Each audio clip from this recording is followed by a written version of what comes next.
ప్రభువునందు ప్రియులారా, మీ అందరికీ ప్రభువైన యేసుక్రీస్తు నామమున శుభములు.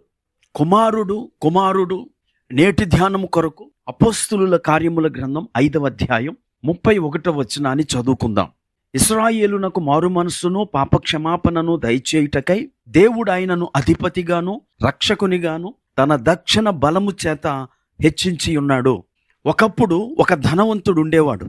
అతడు తనకున్న ఒకగానొక కుమారుణ్ణి అన్నిటికన్నా ఎక్కువగా ప్రేమించాడు. తండ్రి కొడుకులిద్దరూ కలిసి 10 ఏళ్ల పాటు శ్రమించి పికాసో నుండి రాఫెల్ వరకు చిత్రకారులు గీసిన చిత్రాలన్నిటినీ సేకరించి ప్రపంచంలోనే అరుదైన అత్యంత విలువైన కళాఖండాల భాండాగారాన్ని నిర్మించారు. సరిగ్గా ఆ విలువైన భాండాగారము ప్రారంభం కాక మునిపే ఆ దేశం మీదకి పొరుగు దేశం యుద్ధాన్ని ప్రకటించింది. అప్పుడు ఆ తండ్రి తన కుమారుణ్ణి యుద్ధ రంగానికి పంపించాడు. అయితే ఒకరోజు అతడు ఆ యుద్ధంలో తోటి సైనికుణ్ణి రక్షించే ప్రయత్నంలో తన ప్రాణాలను పోగొట్టుకున్నాడు.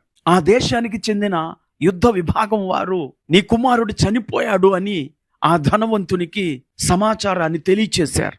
6 నెలల తరువాత ఒక యువకుడు చంకలో ఒక మూటను పెట్టుకొని ఆ ధనవంతుని కలవటానికి వచ్చాడు. ఆ ధనవంతుడు అడిగాడు, ఎవరు బాబు నువ్వు అని. అయ్యా, నేనెవరో మీకు తెలియదు, నీ కుమారుడు చనిపోతూ రక్షించిన తోటి సైనికుణ్ణి నేనే, నన్ను రక్షించి నీ కుమారుడు చనిపోయాడయ్యా అని చెబుతూ తన చంకలో ఉన్న మూటను విప్పుతూ, అయ్యా నేను చిత్రకారుణ్ణి కాదు, కానీ మీ అబ్బాయి మీరు వివిధ చిత్రాలను ప్రేమిస్తారని చెప్పాడు.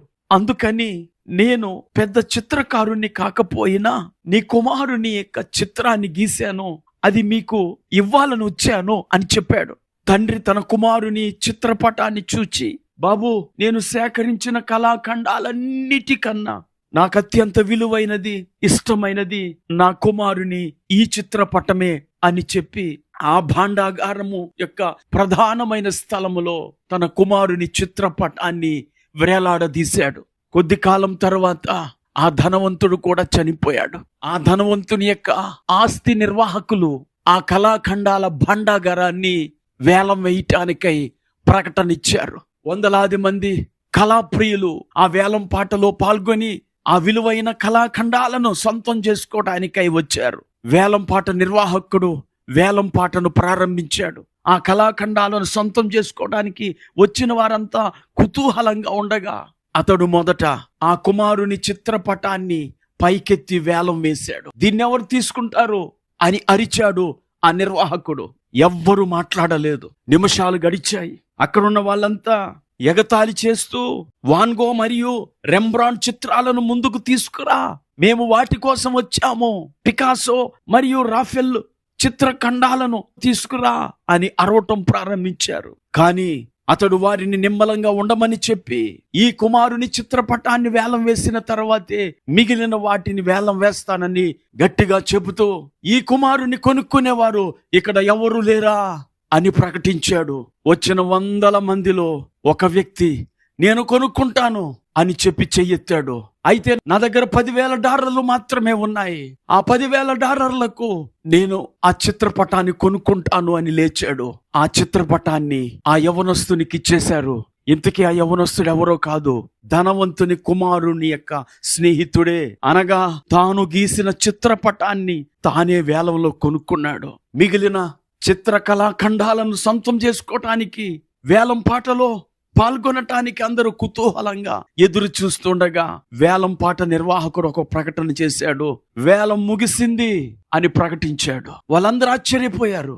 అప్పుడు ఆ వేలం పాట నిర్వాహకుడు చెప్పాడు, ఈ కుమారుణ్ణి ఎవరు కొనుక్కుంటారో వారికే ఈ కళాఖండాల భాండాగారం అప్పగించబడుతుంది అని చెప్పి ఆ ధనవంతుని కుమారుని చిత్రపటాన్ని కొనుక్కున్న ఆ సైనికునికి ఆ కళాఖండాల భాండాగారాన్ని ఆ బంగ్లాన్ని రాసిచ్చేశారు.